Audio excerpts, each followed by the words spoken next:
O Senhor esteja conosco. Proclamação do Evangelho de Jesus Cristo segundo São Mateus. Por esse tempo, pôs-se Jesus a dizer: Eu te louvo, ó Pai, Senhor do céu e da terra, porque ocultastes estas coisas aos sábios e doutores e a revelastes aos pequeninos. Sim, Pai, porque assim foi do teu agrado. Tudo me foi entregue por meu Pai, e ninguém conhece o Filho senão o Pai, e ninguém conhece o Pai senão o Filho, e aquele a quem o Filho o quiser revelar. Palavra da salvação. Vamos aplaudir a palavra de Deus. Vamos se sentando e rezando. Santo anjo do Senhor, meu zeloso guardador, se a ti me confiou a piedade divina, sempre me rege, me guarda, me governa. Amém. Glória a Deus. Vocês lembram semana passada de falar de Deus com vibração? Glória a Deus. Glória a Deus.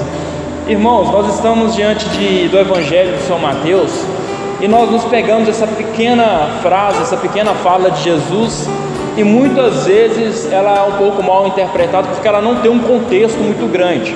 Nós sabemos que São Mateus, os Evangelhos de São Mateus, as escritas, as pregações que Jesus fez, tanto na sinagoga como as parábolas, São Mateus ele é bem específico, e a maioria das partes que São Mateus escreve é abreviado, é pelas metades, começa de um jeito, não termina, ou ele pega alguma fala de Jesus, ou ele pega alguma parábola de Jesus, mas não é completo.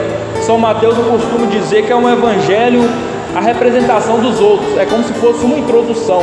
Portanto, nós pegamos o Evangelho de São Mateus contando uma parábola, mas você não vê o desfecho daquela parábola. É a mesma coisa nessa palavra que nós estamos. Essa palavra nós iremos encontrar lá em São Lucas, no capítulo 10, essa mesma palavra que foi lida, porém com um contexto maior. E o contexto em que Jesus se encontra nessa palavra é que quando ele viu seus 72 discípulos, aí ia fazer a pregação, aí curar os doentes, aos leprosos, expulsar demônios, os 72 discípulos voltam em regozijo de alegria, falando: Mestre, em teu nome pregamos, em teu nome curamos, em teu nome expulsamos espíritos malditos, em teu nome fizemos muitas coisas. E Jesus, ouvindo eles falar, Jesus se regozija de alegria e agora ele clama a Deus, ou seja, ele faz uma ação de graça a Deus ao que os discípulos deles estiveram fazendo. Ele fala: Pai, graça seja dada ao teu nome, obrigado pelo teu evangelho chegar aos pequeninos. Você ocultaste o teu evangelho, a tua palavra aos doutores, aos sábios. Então nós vemos as palavras que Jesus vai dizendo, porque as pessoas que Jesus enviou, os 72 discípulos que foram enviados, não eram sábios, não eram doutores da lei, não tinham conhecimento daquela época, eram pessoas de pouco estudo, talvez nem sabiam ler, eram pessoas mas com o coração aberto, que estavam completamente apaixonados pelo Mestre e queria fazer aquilo que ele estava sendo destinado a fazer.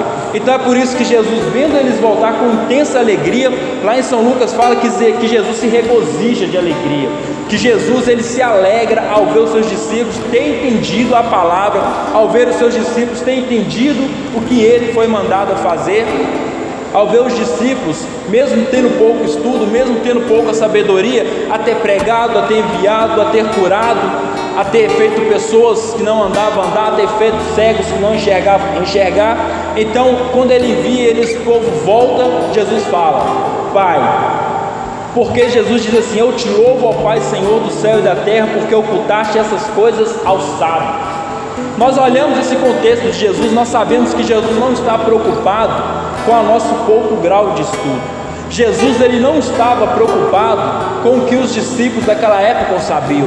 Jesus muito menos se preocupava se eles eram doutores da lei, se eles sabiam manusear os escritos daquela época. Não, Jesus era preocupado com o quê? Com homens com o coração aberto, que estava destinado a fazer a sua vontade, com homens que acolhiam a palavra do modo que Jesus entregava, e acolhendo a palavra eles criassem frutos com aquela palavra. E foi isso que eles fizeram, foi isso que eles foram enviados a fazer, e foi isso que eles foram espalhados o evangelho, pregando a palavra, ensinando os pobres, ensinando as pessoas. E Jesus fala: obrigado, Pai, por não ocultar a sabedoria aos pequeninos.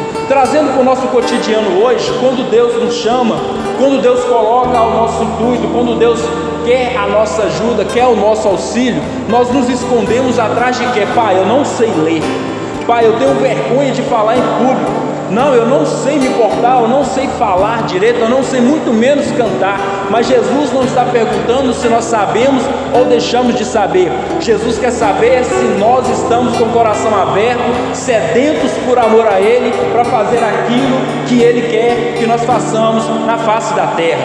Jesus é o representante de Deus aqui na terra, por isso que Ele vê o regozijo dos discípulos. Agora o Deus Filho vai falar com Deus Pai em ação de graça, em louvor, em agradecimento por Deus ter enviado aqueles, e Jesus vai falar: Senhor, Tu confiastes tudo a mim. Tudo foi confiado a Jesus. O nosso corpo, a nossa fala, o nosso coração, o nosso caminhado, cada gesto do nosso corpo, a nossa alma foi confiada a Cristo. Então, a nossa alma sendo confiada a Cristo, se Ele te pede algo, não tenha medo de fazer, não tenha medo de falar, não tenha medo de cantar, não tenha medo de pegar uma liderança na igreja ou conforme alguma coisa assim. Porque se nós nos escondemos atrás das nossas misérias, atrás do nosso pouco estudo, atrás das nossas vergonhas, o tempo passa, as horas passam, e Jesus, Ele está sedento de homens como vocês, que estão querendo levar a palavra dele em diante, que estão querendo proclamar o evangelho em diante. Mas para isso temos que ter o que? Coragem. Para isso temos que ter o que? Um passo à frente, sempre falar: Senhor, me envia, como os discípulos pediram a Cristo. Eram pessoas que eram pescadores, eram pessoas analfabetas. Tinha ali também Mateus, cobrador de imposto. Eram pessoas que eram a escória da sociedade naquela época, e Jesus olhou para eles, escolheu cada um deles e o chamou pelo nome e designou cada um a fazer o seu trabalho. Se a nós hoje, se Jesus hoje te pede algo, se Jesus hoje vem ao texto dos homens e fala aos homens do texto: eu quero isso, eu quero que você pregue, eu quero que você cante, eu quero que você toque, eu quero que você pegue uma liderança.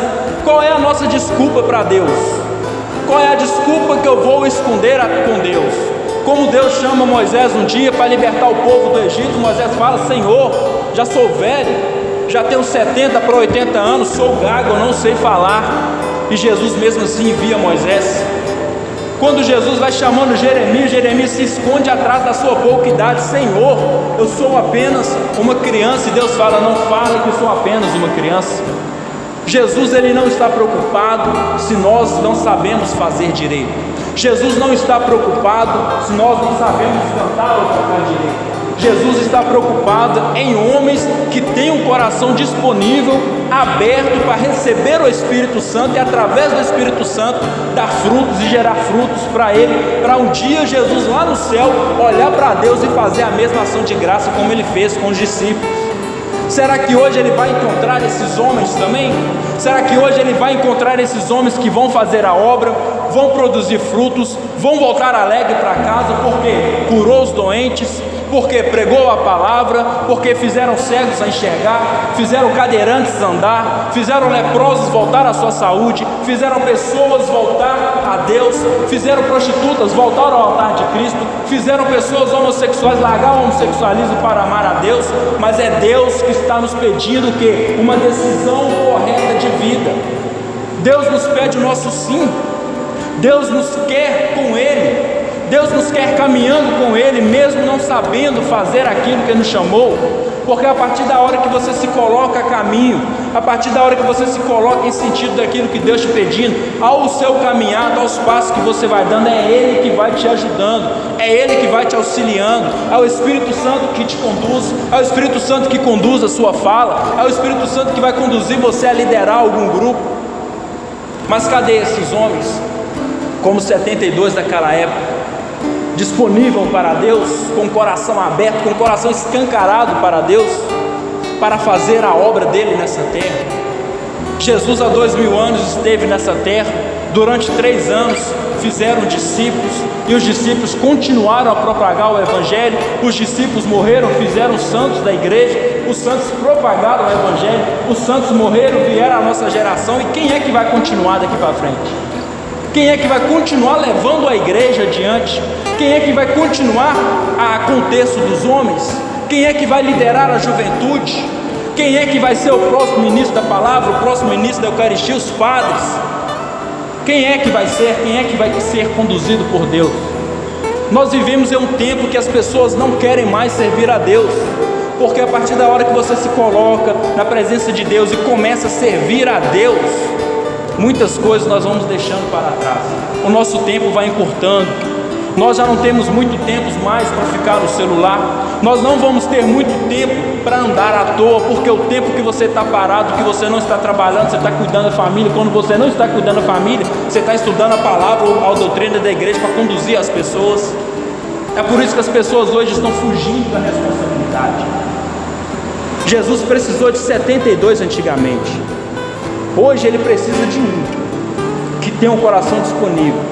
Hoje ele precisa de um, talvez não saiba ler.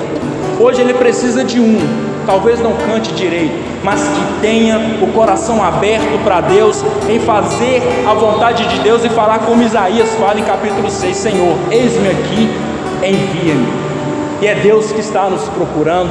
É Jesus que nos procura esse coração para que Ele possa lançar a semente e essa semente possa brotar, e diante dessa brotação da semente possa dar bons frutos nessa terra. A nossa geração está passando, o tempo está correndo. Quem é que vai continuar o texto dos homens aqui para frente? Ninguém quer pegar. Se não é vocês, se não sou eu, se não é vocês quem cantam, quem é que vai pegar essa responsabilidade? Vai deixar morrer? Vai deixar acabar? Vai deixar as pregações acabar? Porque está com vergonha? Porque não sabe dialogar direito? Peça a Deus a partir de hoje o discernimento. Senhor, eu não sei fazer tal coisa. Senhor, eu não sei gesticular direito. Senhor, eu não sei nem falar direito, mas me ajude. E Deus ele vai te ajudar. Quem está falando aqui é um ex-independente químico, alcoólatra, vivia em zona, tráfico de drogas. Olha quem que Deus escolhe: pessoas com coração disponível. Ele não procura pessoas perfeitas. Ele não procura os doutores, médicos, teólogos, não. Ele procura pessoas com o coração aberto, que tenha coragem de começar a comer a palavra e decifrar a palavra para o seu povo que está sedento de amor, sedento da palavra. Tem pessoas que se entregam à droga porque tem saudade de Deus. Tem pessoas que se entregam à prostituição porque tem saudade de Deus. Há um vazio no coração dessas pessoas que elas vão buscar em outro lugar, mas elas não sabem que isso é falta de Deus. Quem é que vai buscar essas pessoas? Somos nós. É eu, vocês, cada um de nós aqui tem por dever buscar cada uma dessas pessoas. Amém? Louvado seja o nosso Senhor Jesus Cristo.